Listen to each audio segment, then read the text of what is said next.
Hey everyone, welcome back to the channel. In today's video, I'm going to show you how to download and install Minecraft on Windows in 2026 for just $1.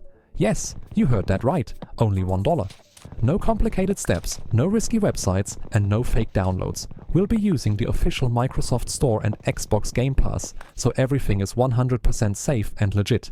If you want to start playing Minecraft in just a few minutes, make sure to watch this video till the end. Let's get started. First, open the Microsoft Store on your Windows PC. In the search bar, type Minecraft and open the official Minecraft page. Now, click on Play with Game Pass. When the new page opens, click on Join Now. In the next window, enter your card details and confirm the payment.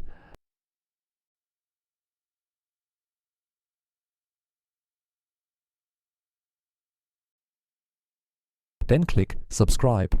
After the subscription is active, go back to the Microsoft Store, search for Minecraft for Windows again, and click Install. Wait for the download to finish, and Minecraft will launch automatically. That's it. You're ready to play, enjoy your game, and have fun in Minecraft.